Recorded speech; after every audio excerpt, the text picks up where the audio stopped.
Praise God! Bagamat ang marami po ay talagang nababahala, nag-aalala, natatakot sa napakalakas na bagyong uwan ayon sa Agasa.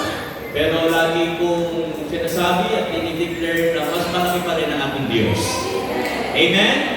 Ang ating Diyos po ang siyang mag-iingat sa atin. Kaya wala tayong dapat ikatakot at kung loobin man ng Panginoon na ang bagyo ito ay dumating. Huwag po tayong mag-alala at matakot. Ang mahalaga lang po ay tayo po may tiwala sa Panginoon at gawin natin ang lahat ng pag-iingat at ipagkatiwala natin ang lahat sa kamay ng Panginoon. Amen? Hallelujah. Kaya sara-sara. Whatever will be. Mangyari ang kalooban ng Panginoon. Hallelujah. Okay? So yan po yung pag-uusapan natin. Kaya sara-sara. Whatever will be. Yan. Tingnan natin yan, mga kapatid. Siguro, ang iba sa inyo ay alam niyan, ano? Baka kinakanta-kanta niyo rin yung kanta niya. Kaya sara-sara. Whatever will be. Pag alam niyo po yung kanta niyan, ibig sabihin alam na kung anong edad natin. Okay? Sa mga new generation po, sa generation C ay hindi na po yata alam yung kanta niyan. Alam niyo ba yan? Ang kanta niyan, naabutan niyo ba yan? Naabutan niyo? Okay. Kaya sara-sara. Whatever will be. Anyway, mga kapatid, ngayon po umaga nito, mga kapatid sa Lord, bago tayo dumako sa salita ng Panginoon, meron po akong ipapakita sa inyo. Umpisa natin sa paghuhula. Hulaan ko ninyo kung ano po itong picture na ipapakita ko. Ano po yan? Munggo. Favorite. Paborito po ng inyong pastor. Munggo! Okay, yan. Huwag nang lalagyan ng sotanghon. Talago na kasi yung sotanghon yan eh. Okay? Munggo, mga kapatid, sa Panginoon. Alam niyo po, sa lahat na yata ng mga seeds, ng mga buto, na mabilis matubuin ay ang munggo. Kaya nga yung mga bata, tinutubuan niya, di ba? Okay, magtanim tayo ng munggo, pag-miss na ito, siguro 2 to 3 days, makikita nyo, ang munggo ay meron na agad mga ugat. Ayan, bilis na, di ba?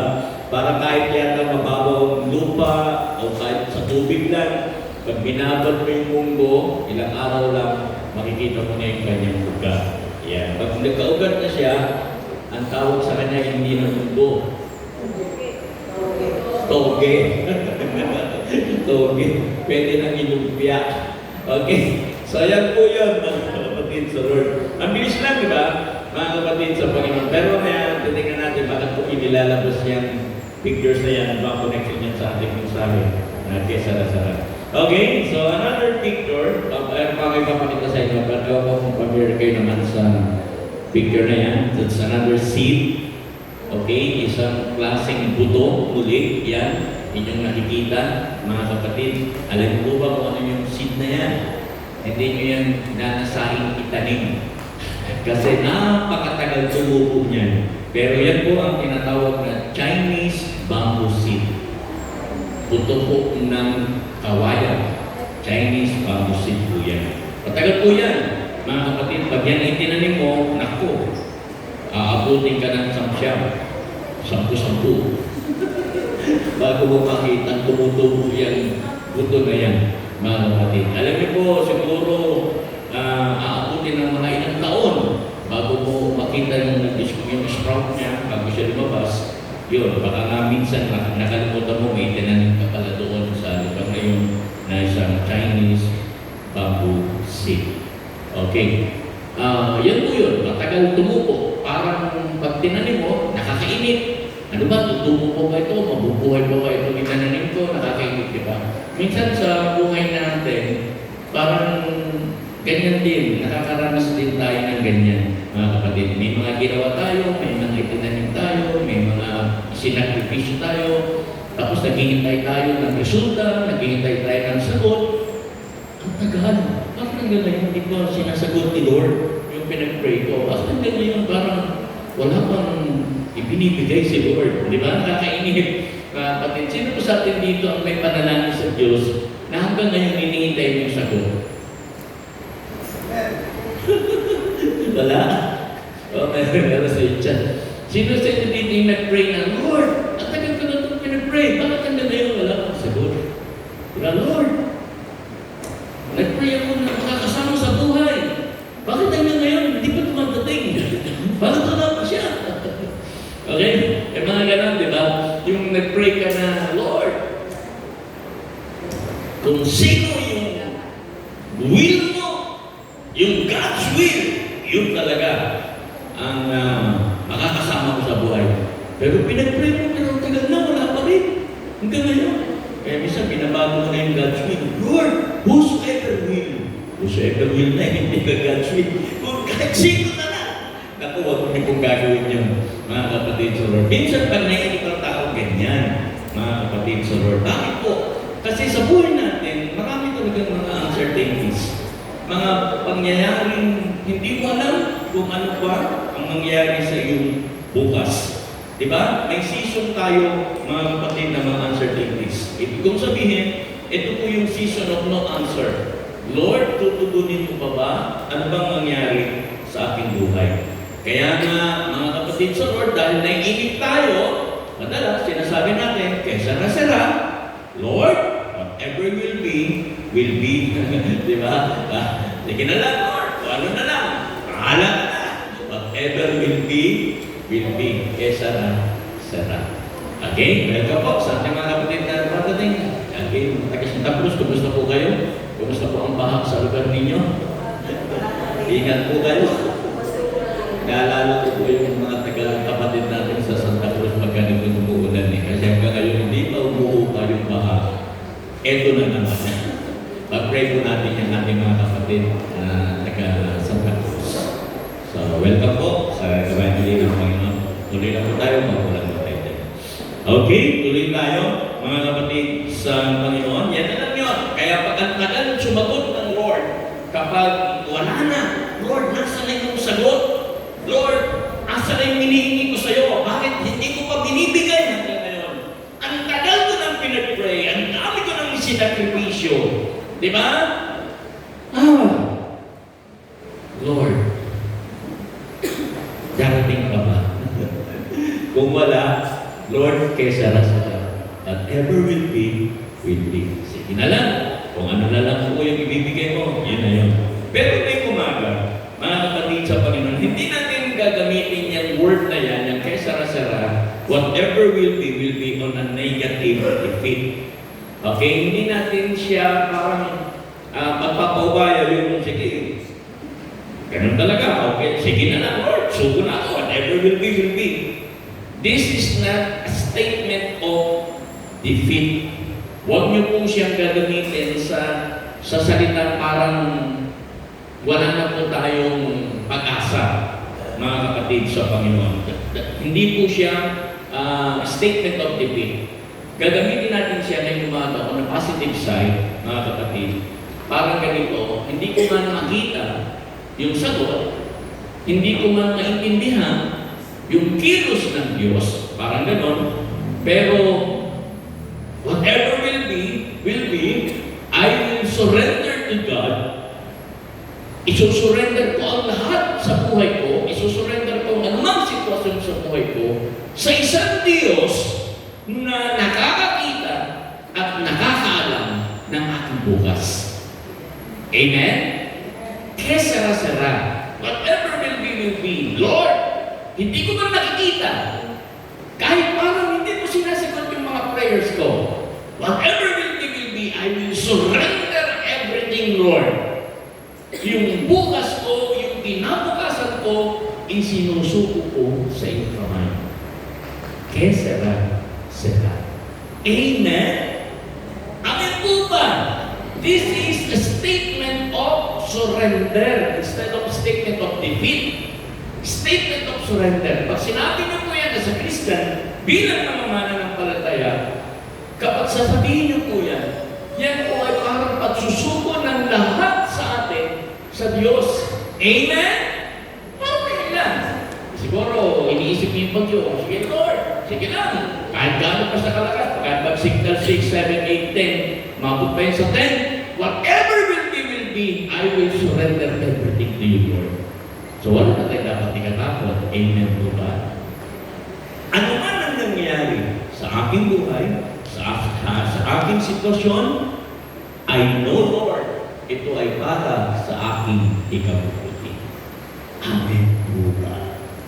Yung bang parang wala nang pag-asa, pero alam mo, ginagawa ng Diyos yan, gumagawa ang Diyos sa process sa buhay mo, at naniniwala ka ng Lord para ito sa aking ikabubuti. Amen? Pakisabi sa katabi, Kesera Sera. Amen! Pagka nilagyan mo ng tono yan, alam mo ang gitat nyo. Kesera Sera. Okay. Ano po ba? Alam mo ba yan, Joy? Joy, alam mo yung kantang yan? Ito si Joy. Joy, alam mo yung kantang yan? Hindi ba alam mo? Joy, alam mo? Basta hindi mo din alam. Tanungin yung mga logo-logo nyo, alam din yan. Okay.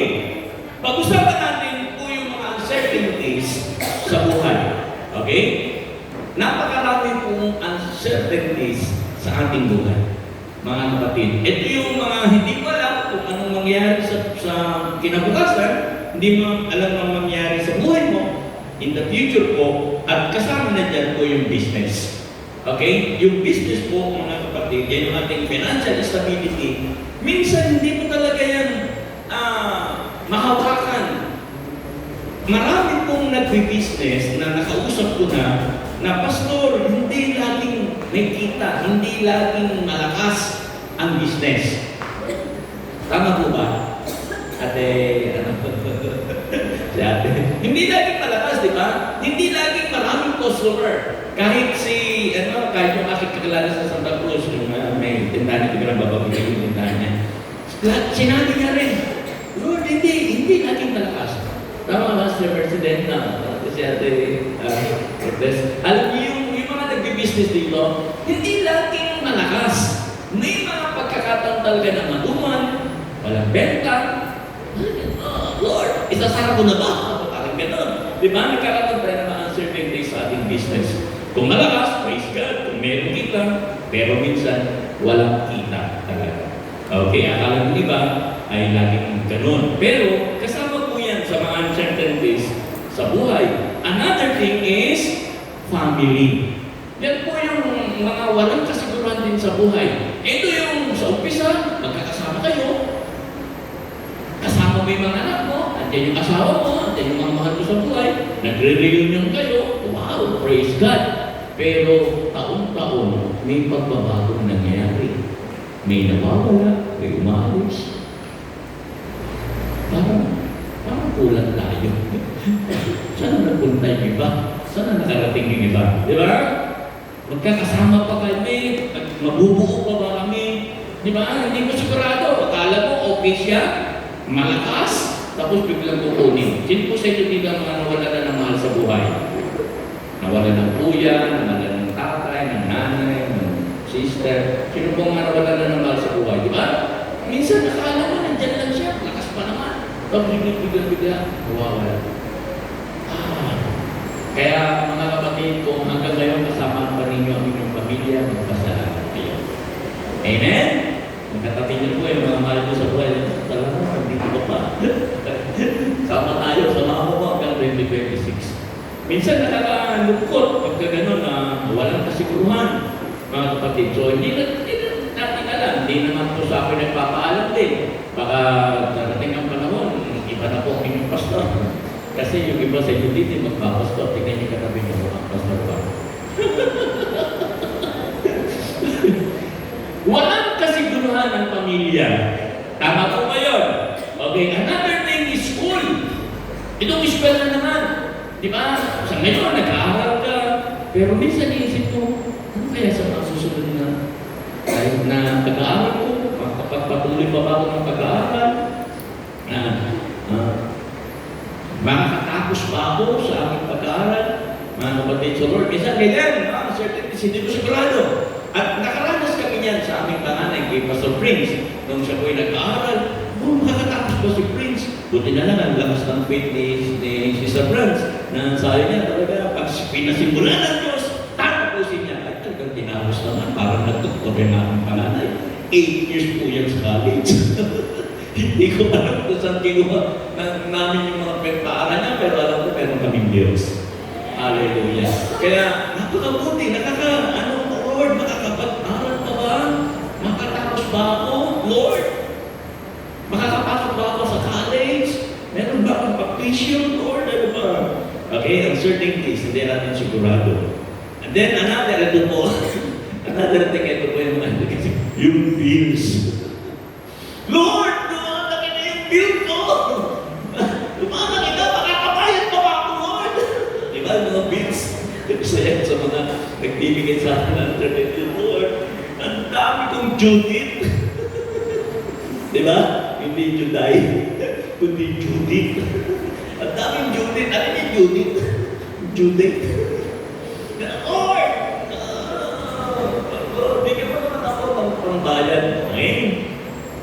Ano ba? Kaya ko pa bang bayaran itong mga pagkakautang nito, yung mga bills natin? Another thing is health. Kalusugan. Ayan. So, yan din yun. Akala natin, malusog tayo. Pero pagdating ng panahon, dami na nating nararamdaman. Aray po, ang sakit dito, ang sakit dyan. Ayan. Yung health natin ay nag-depreciate. Parang, Lord, ang dami nang sumasakit. Tingnan mo yung katabi mo. Mukha ba mang malusog?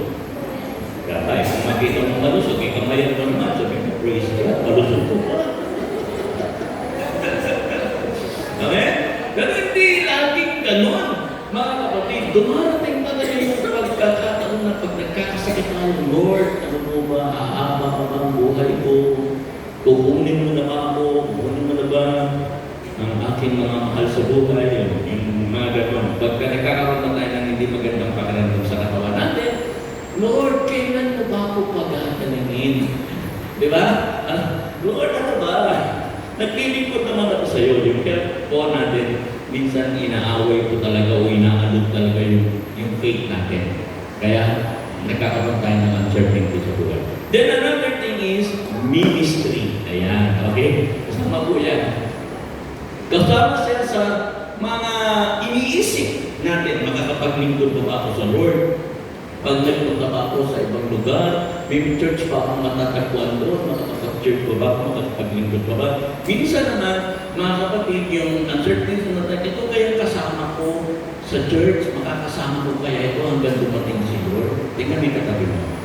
Sa tingin mo yung katabi mo, makakasama ko hanggang dumating si Lord sa church.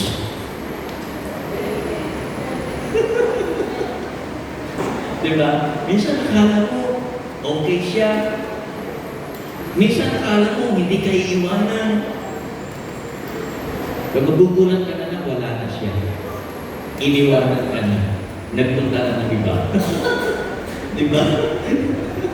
Nagpunta na ng ibang church. Ang sakit.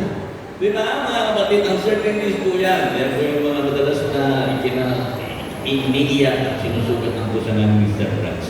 Mga kapatid, kapag akala mo sasamahan ka hanggang dulo, pero iiwanan ka rin pala. Kaya pagsabi sa katabi, buti na lang hanggang ngayon nandito pa sa tabi. Yan. Amen? Hallelujah! Sabi mo sa katabi mo, walang iwanan ha? Nakaka-alungkot po, mga kapatid. Uncertainties. Ito bang kasama ko, sasamahan ko dito sa ministry? Ito bang nakikita ko dito sa church ay sasamahan ako hanggang dumating si Lord. Yan. So, yan po yun. Kasama yan sa mga uncertainty sa buhay. And last thing, mga kapatid, yung friends. Yung mga kaibigan. Kaibigan mo ba ito hanggang dulo? Yan, mga friends. Kaibigan lang. Kung minsan may mga kaibigan lang sa saya. Pero pag dumadaan ka na sa hirap, hindi mo na siya makakila. May mga ganong kaibigan. Okay? Pero kung may kaibigan ka na nandyan lang talaga na hindi ka iwanan, yan. Mabuti, makalat ka. Pero may mga kaibigan gano'n. Kaibigan ka lang sa saya. Lord, kasama po dyan sa friends yung mga girlfriend at boyfriend. Yan yun. Akala mo ngayon na. Iba pa na, iba pa rin. Iba pa rin. Okay? So, ganyan po yun, mga kapatid, sa mga napakaraming uncertainty sa buhay. So, kaya ano po ang dapat nating gawin, mga kapatid, when uncertainty strike? Kapag dumating na matake po yung mga hindi kasiguruhan, ano ang mga dapat natin gawin kapag ang buhay natin ay punong-puno ng walang kasiguruhan kapag dumating yung mga bagay na yan.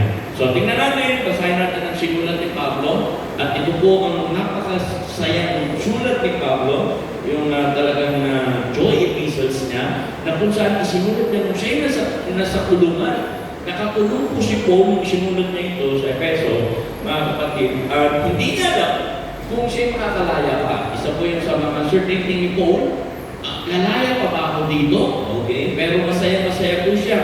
Pwede siyang magkasakit sa kulungan, pwede siyang mamatay sa kulungan, pero sa kabila nun, encourage niya pa rin ang iglesia, mga kapatid sa Filipos, na kailangan magsaya. So, ito po ang kanyang sulat, Filipos 4, verse 6 up to verse 7. Basahin natin ang sinasabi ng salita ng Panginoon sa Filipos chapter 4, verse 6 up to verse 7. Do not be anxious about anything, but in everything by prayer and supplication, with thanksgiving, let your request be made known to God. And the peace of God, which surpasses all understanding, will guard your hearts and your minds in Christ Jesus. Amen! Lord, i-bless mo po ang salitang ito. Maunawa naman namin dito, Lord, magkaroon kami ng kalakasan sa inyong salita. Bless your word, Lord, na maingatan namin, Panginoon, upang ito po, Panginoon, na hindi makuha ng kaaway, sa halip ito po, Panginoon, na yung maging bahagi ng aming spiritual na paglago. Thank you, Lord God, sa mga opportunities, sa mga pagkakataon na binibigyan mo sa amin upang mapakinggan at mapag-aralan ang inyong salita. Ito po, mandalangin sa pangalan ng aming Panginoon Jesus. Amen. Amen and amen. Malapit nang matapos ang taong 2025, ilang araw na lang, Pasko na, ilang araw na lang, tapos na ang 2025. Pero sino po sa atin na nakakaalam na mangyayari sa atin sa 2026? Sino po sa tingin nyo dito ang yayaman sa 2026? Magdadagdagan ng kanyang riches, ang kanyang kayamanan sa 2026. Sino po yan? Sino po yan? Declare niyo yan!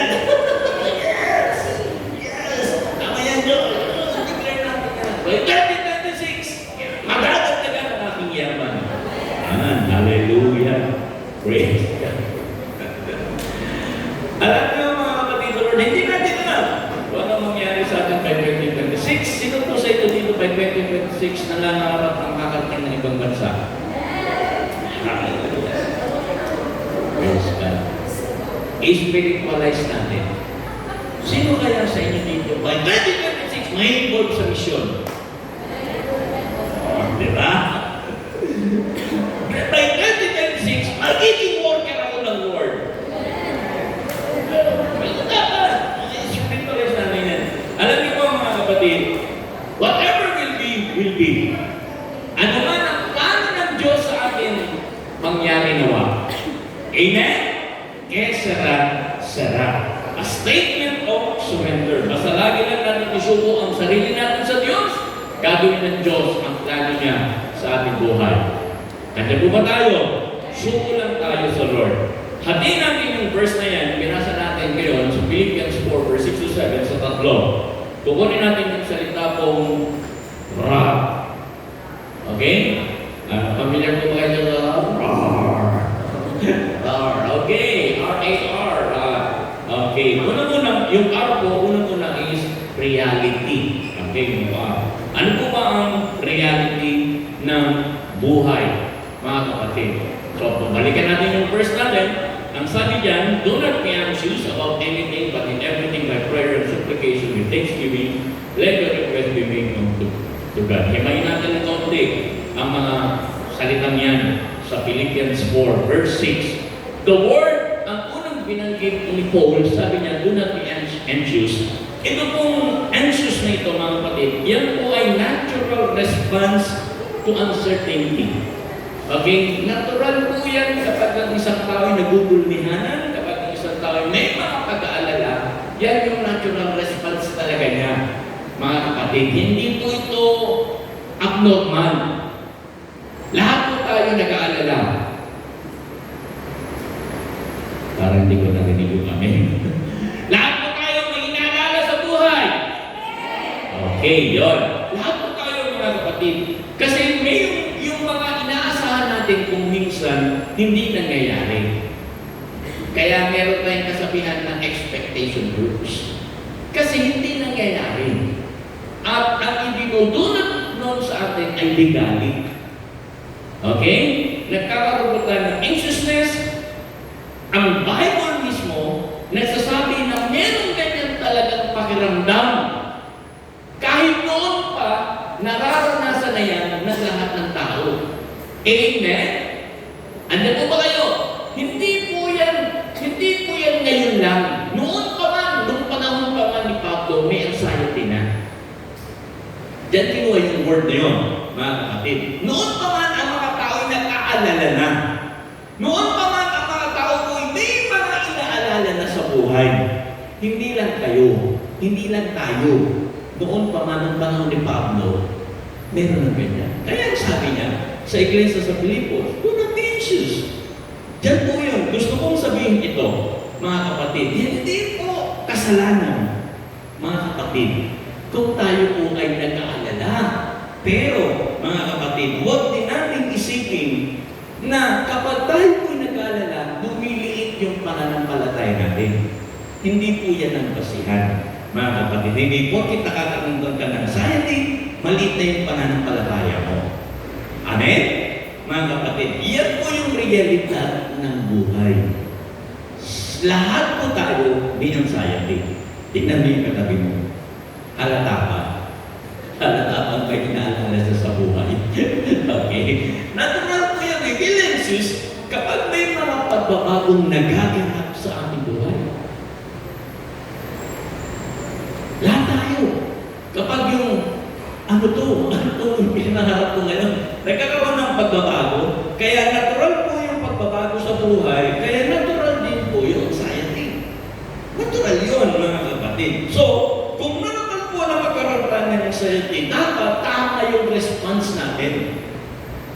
Dapat alam natin yung gagawin natin, mga kapatid, sa Panginoon. Para mas maintindihan natin yung word na yan, not to be anxious. Ito po yan, the command to not be anxious is not a denial of fear. Hindi mo pwedeng sabihin na, hindi ako nag-alala. Hindi, siguro. Hindi ako nag-alala. Hindi totoo yun. Kahit tayo mga nagpalataya na, nag-aalala pa rin tayo. Amen? Sino sa inyo hindi natatakot? Wala. Lahat tayo may fear. Lahat tayo. Kaya hindi po sa denial, mga kapatid. Pero yung word, yung utos na yan na not be anxious, mga kapatid, yan po ay invitation to shift your focus. Pag ikaw ay nagkaalala, batuin mo yung focus mo. Ilagay mo sa tama. Kapag tayo po anxious, saan ba tayo nakatingin? Mga kapatid, saan ba tayo nakafocus? Kaya marami pong tao ang nag-aalala kasi ang nakikita lang natin ay yung mga bagay na nagbibigay sa atin ng alalahanin. Doon tayo nakafocus. Hello? Parang sinasabi ni Paul, okay, nag-aalala ka, bukoy, ilipat yung tingin mo. Okay? Huwag doon sa mga bagay na nagbibigay sa iyo ng alalahanin. Nag-aalala ka, yes, tama yan, normal naman yan. Pero, kung lagi kang nakatingin dyan sa mga bagay na inaalala mo, patay ka dyan. Siyempre po, baguhin mo yung tingin mo.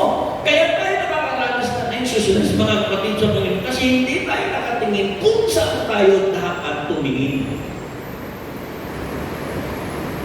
Handa po ba kayo? Handa po ba tayo?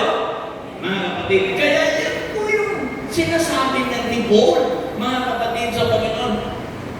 Diyan ka kasi tingin ng tingin. Yan kasi lagi nasa isip mo. Yan kasi ang gusto mong makita. Ay, hindi matatapos yan. Sabi ni Paul, unang anxious. Shift your focus. Amen? Okay. Patuloy mo. Lipat mo lang ang tingin mo.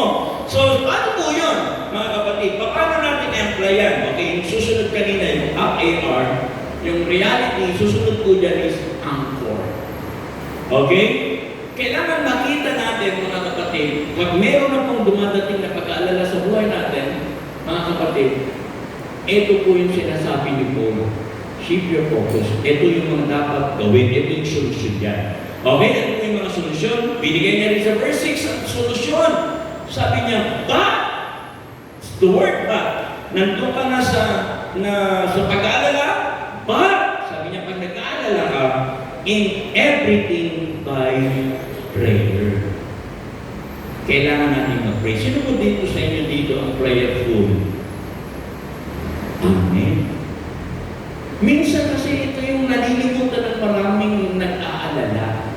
Nalilimutan nilang mag-pray. Mga kapatid, kapag nakakaranas tayo ng anxiousness, mga kapatid, kailangan natin mag-pray. Sabi sa katabi, mag-pray. Yan. Kung gaano tayo kadalas na nag-aalala, dapat ganoon din tayo kadalas mag-pray.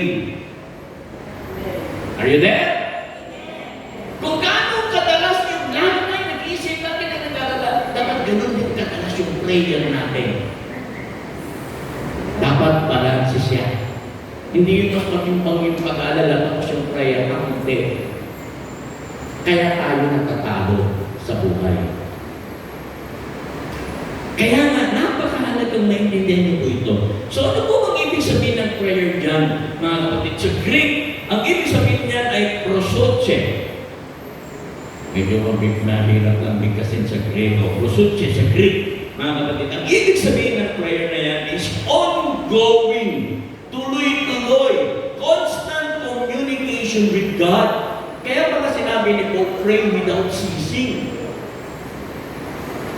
Tuloy-tuloy na pananalangin. Kasi ang pag-alala, tuloy-tuloy din yan. Lagi-lagi kang nag-alala. Nag-alala ka sa anak mo, gagaling ka bang ano po, hindi na. Ako ba'y makakakain pa ba, hindi ko bukas, baka mamaya wala na kasasahin, baka karoon pa ba ako dito, gagaling pa ba ako.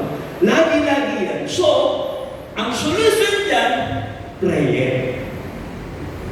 Amen? Hindi pala healthy, mga kapatid. Kapag ikaw ay anxious, tapos i-isolate mo yung sarili mo. Ayaw ko na may kausap. Marami akong iniisip. Marami akong inaalala. Huwag niyo akong kausapin. Nilalayo mo na yung sarili mo. Pati sa Diyos, nilalayo mo pa rin. Hindi ka nakikipag-usap sa Lord. Ayaw ko na mag-pray. Ang dami kong iniisip. Ang dami kong inaalala. Minsan ganun. Diba? Hindi healthy yun. Amen po ba?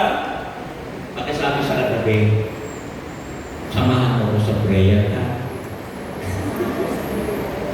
Prayer po, mga kapatid. Huwag po tayong lalayo sa kapag meron po tayong makaalalahanin sa buhay. Huwag kang lalayo sa iyong mga kaibigan, sa mga kapatid, sa Panginoon. Huwag mo nilayo ang sarili mo. Makipag-usap ka lang sa kanila, lalo't higit sa Diyos. Andiyan po ba kayo? Mga kapatid, bakit ganyan ang mukha mo? Bakit ang dami mong inaalala sa buhay? So, ayun, maganda may kakwentuhan kaysa sa sinasarili mo lang. Andiyan po ba tayo? Maganda yun. Kaya doon sa mga season of change ng buhay natin, isa lang ang solusyon, pray. Pakisabi niyo sa katabi, pray! Alam niyo po, lahat tayo may kanya-kanyang alalahanin sa buhay. Pero ang tanong, masipag po ba tayong manalangin? Masipag po ba tayong makipag-usap sa Diyos, mga kapatid? Yan, prosotche na yan, mga kapatid. Yan yung ating lifeline, mga kapatid, that grounds us no matter what. Ito yung nagpapakakit sa atin na kahit anong bagyo ng buhay na dumating sa buhay natin, hindi tayo tutumba. Kaya maraming nawawala, maraming lumalayo, maraming nanghihina. Kasi yung prayer ko, yung connection mo sa Lord, ang babaw, ang labnaw. Kaya pag mabigat yung pagsubok, wala na. Atras na, mga kapatid sa Panginoon. Kaya yung prayer, mga kapatid, yan yung magtatali sa atin sa Diyos. Yan yung magtatali sa Diyos na kapag nakatali ka sa Diyos, kahit anong bayo ng kaaway, kahit anong bagyo ng buhay, hindi ka tutumba. Hindi ka mapapalibot sa Lord. Kaya mga kapatid, kahit mahirap manalangin, mga kapatid, pilitin mong mag-pray. Sabihin sa katabi, mag-pray kang lagi. Pilitin mong mag-pray. Amen! Mga kapatid, maraming kailangan. Siguro alam mo kayo, malawak ng pasto. At dahil ginisip, ako dahil kailangan. Yung bonus ko, kailan ba darating? Kailan ba darating? Ang dami kong bibilhin. Mga kapatid, pray. Just pray. Okay? Kaya ganyan po yun, mga kapatid sa Lord. Alam niyo po sa secular po, ang ipapayo sa atin kapag meron tayong acute anxiety, ang ipapray sa atin is to move around. Take a walk, make a jog. Okay? So, yan sinasabi sa secular. Kapag kumonsulta po kayo, lalo ng mga psychologists, mga kapatid sa Panginoon, yan ang sasabihin sa inyo. Dami mo pinaalala, bumahan mo ka ng posisyon, maglakad-lakad ka, mag-jogging ka, kumilos-kilos ka, gumawa ka ng mga bagay-bagay. Bakit po? Kasi nasuship yung focus natin pag gumagawa tayo ng mga ganang bagay. Okay? Ang resulta pala nun, mga kapatid, kapag ginawa natin yun, naayos yung ating isip sa halip na tayo mag-alala. Naintindihan po, mga kapatid? So yun, naayos yung isip natin, nakakapag-isip tayo ng tama. Kaya hindi po masamang magkikilos tayo. Ako po, ang hilig ko po ay mag-DIY. Maraming bagay na ginagawa ko sa sarili ko, kahit minsan hindi ko talaga alam, pero nagdidisipulin ko, kaya ko pala. Maraming bagay, mga kapatid sa Panginoon, na kailangan gawin. Kailangan na tumilos-kilos tayo, gumalaw-galaw. Pagkasabi sa tabi, galaw-galaw na, kapatid. Huwag kang matulog. Huwag kang tutulog-tulog dyan. Gumalaw-galaw ka lang. Alam niyo, mga kapatid sa Lord, yun po yun, mga kapatid. Sa science, ganun din, mga kapatid. Alam niyo po, kapag tayo may ginagawang isang bagay, nare-relax yung ating isip, nasi-shift yung focus natin, mga kapatid, na mabago yung ating focus, at mas nakakapag-pray tayo. Actually, ganun po ako. Kapag may nakita niyo po akong gumagalaw, magkikilos, mga kapatid sa Panginoon, yun po, mas nakakapag-pray ako doon. Kahit ako'y nasa ibabaw ng bubong. Mas nakakapag-pray tayo, mas malapit tayo sa Lord. Joke. Nasa bubong kasi. Mga kapatid sa Panginoon, malaking bagay po yun, mga kapatid. So Lord, kaya ako po, thankful ako sa mga kaibigan na nakakasama kong kumain sa labas. Mga nagyayayang kumain sa labas. Kilala nyo na yan kung sino kayo. Mga kapatid, alam nyo maging bagay po yun. Kasi, nare-relax yung mind mo, naiiba yung atmosphere, iba yung galaw mo, na naiiwasan po ang pag-aalala. Amen? Kaya, paminsan-minsan po, kumain tayo sa labas. Kumain kayo dyan sa harap. Masarap ang pagkain din. Tatawid lang kayo. Mga kapatid sa Lord, as your mind cleared up, pag maayos na po ang ating isipan at kapag tayo ginugulo pa rin, yun pa rin ang sasabihin ko sa inyo, pray. Amen? Mas nakakapag-pray tayo kapag maayos po ang ating isipan, mga kapatid. So another thing, balik tayo sa verse natin. Sabi ng verse 6, do not be anxious about anything, but in everything by prayer and supplication. Ano ba itong supplication na ito, mga kapatid sa Lord? Itong supplication na ito, ang Greek word po nito is thesis. Thesis. Anong ibig sabihin ng thesis? Ang thesis po is raw vulnerability before God. Ito yung vulnerable ka, ito na ako, kung ano ko, kaharap ka sa Diyos na walang pagpapanggap. Yan yung ibig sabihin niyan, mga kapatid. Kasi wala kang dapat ingatan sa iyong sarili sa harapan ng Diyos. Tama? Wala kang pwedeng sabihin sa Diyos na hindi niya alam. Okay? Sasabihin mo sa Diyos yung totoo at lalo higit yung totoo mong nararamdaman. Sino sa atin natin, ang kapag umarap sa Diyos, binubukas niya ang kanyang totoong nararamdaman sa Diyos. Importante yan. Grabe, supplication. Yun ba kasi nagpapanggap? Parang kala mo kasi madala yung dinigat. Alam nyo, maging open tayo kung tayo po yung weak, kung tayo po ay maramdamin, kung tayo po ay may mga nararamdaman hindi maganda sa ating buhay. I-open mo lang yan sa Lord. Amen? Actually, another meaning po ng this is expression of our real fears and honest cries. Yung mga takot natin, sabihin nyo sa Lord. Iyak lang tayo sa Panginoon. Sino po sa inyo ang umiiyak pagkaharap ang Lord? Lord, natatakot. Lord, natatakot. Isa kasi,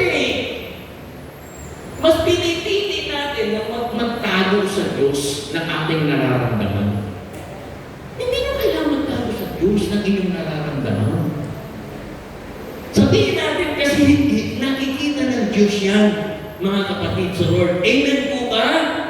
Lahat tayo gusto natin ng maayos at magandang buhay. Tama po.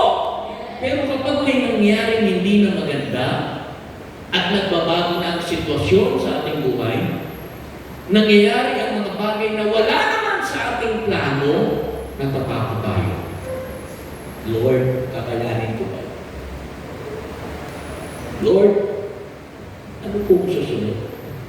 Paano ito hahanapin? Church, express your fears before the Lord. Sabihin mo lang sa Lord, takot ko. Nalala ko yung sinabi ni King Atienza nung in-interview siya, sabi niya, isa kinatatakot ko, isa sa pinakatatakot ko, sabi niya, na sana yung nangyari niyo. At yun ay yung pagkamatay ng kanyang anak, ni Emma. Sabi niya, ito yung takot ko. Sana huwag nangyari, pero nangyari. May mga bagay talaga na natatakot tayo. Natatakot tayo mawalan ng mahal sa buhay. Natatakot tayo mawalan ng mga taong nagmamahal sa atin. Natatakot tayo maiwanan kung sino man. Natatakot tayo na baka hindi na tayo makasurvive sa darating na bukas. Natatakot tayo na baka hindi na tayo gumaling sa ating karamdaman. Express your fears before the Lord. Ano yung mga takot na nasa puso natin? Binubukas pa natin yung puso. Natatakot tayo sa ating pamilya, Lord, mabubuko ka ng pamilya. Punong-puno tayo ng alalahanin, mga kapatid. Pero, ino-open pa natin ito sa Panginoon. Binubukas mo pa sa Diyos ang lahat ng inyong takot. Hindi natin kailangan magpanggap na malakas. Hindi natin kailangan magpanggap na magaling sa harapan ng Diyos. Hindi yung kailangan. Ang kailangan lang mga kapatid, open tayo sa harapan ng Diyos. Amen? Ano po ba tayo mga kapatid sa Lord? So ito pa, mga kapatid, balikan ulit natin yung verse. Ano po yung sinasabi niyan? Do not be anxious about anything but in everything by prayer and supplication with thanksgiving. Aba, kapag puno-puno ka ng alalahanin, pwede ka pa nang magpasalamat. Hindi yun. Paano nangyari? Ano ibig sabihin ko? Ano magpapasalamat sa Lord? Lord, paano ba ako magpapasalamat kung hindi mo pa tinutugon yung prayer ko? Paano ko magpapasalamat kung dumagan ako dito sa mga alalahanin na ito? Paano na yung gagawin, mga kapatid sa Panginoon? Ang thanksgiving, the word thanksgiving po, sa Greek word yan, sa root word niya, sabi niya, Eucharistia. Eucharistia. Ano pong ibig sabihin ng Eucharistia? Magugulat kayo dito. Ang ibig sabihin ng Eucharistia is gratitude in advance. Wala pa, nagpapasalamat ka na. Amen! Itong Eucharistia is a proactive trust in God's ongoing care. Alam mo, hindi ka pababayaan ng Panginoon. Alam niyo po, tayo po'y nagpapasalamat pag minatanggap tayong blessing. Right? Sino po nagpapasalamat pag minatanggap ng blessing? Amen? Pag may magandang nangyayari sa buhay natin, may testimony tayo, we're thankful. Lord, thank you. Amen?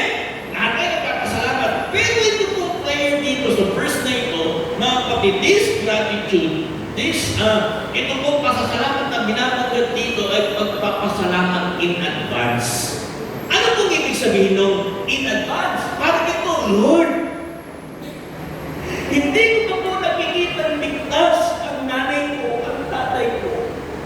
Pero nagpapasalamat ako sa iyo dahil alam ko, ililigtas mo sila.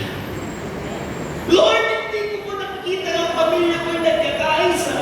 Ang ating mga anak ay nagsasama-sama. Lord, nagpapasalamat ako sa iyo dahil alam ko, pagsasama-samahin ko ang aking mga anak sa paglilingkod sa iyo. Lord, hindi ko pa nakikita. Napagkaangalingin mo ako, Lord, kasi ang sakit nararamdaman ko pa yung sakit sa aking katawan. Pero salamat po dahil alam ko isang araw pagkagalingin mo ako. Amen? Thanksgiving in advance. Lord, hindi po kompleto. May kulang pa, Lord. Wala pa sa kamay ko, Lord, yung hinihiling ko. But Lord, salamat po dahil alam ko gagawa ka ng himala sa buhay ko. Amen? Hindi mo pa nakikita, but you are thankful in advance. Nandun yung pagpapasalamat mo. Kasi alam mo, nasa kamay ka ng Diyos at alam mo, hindi ka papabayaan ng Diyos. Alam mo, hindi ka naiiwanan. Alam mo, hindi ka mawawaglit sa Diyos. Amen? Are you thankful? Pwede pa na yun, kaya kahit nag-aalala ka sa maraming bagay na kahit hindi mo nakikita, nagbabago, walang sagot o answers, but you are thankful in advance. Lord, hindi ko man nakikita, hindi ko man nararamdaman, Lord. Alam ko, may gagawin ka. Are you thankful? Lord, salamat po. Salamat, Panginoon. Bakit tayo nagkapasalamat? Kasi alam natin na minsan hindi tayo nawaglit sa Diyos. Hindi tayo nawaglit sa paningin ng Diyos. Amen po ba? Ngayon, kapag ganyan ang ginawa natin, mga kapatid, makikita natin ang ating pagkapasalamat. Thanksgiving, shift our focus off the problem and back into God's faithfulness. Hindi na yung problema ang nakikita mo. Ang nakikita mo ngayon ay katapatan ng Diyos sa buhay mo. Amen?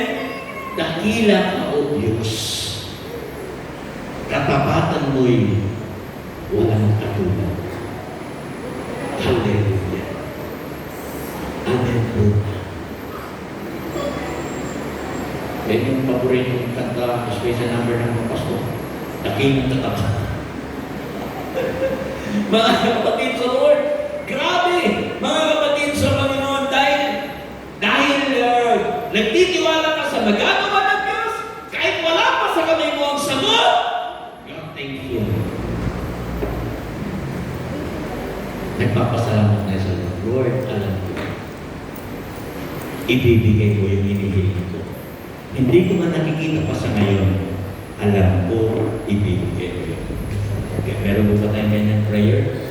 Kapatid sa Panginoon. So what is the result? Panghuli, RAR, reality, for result.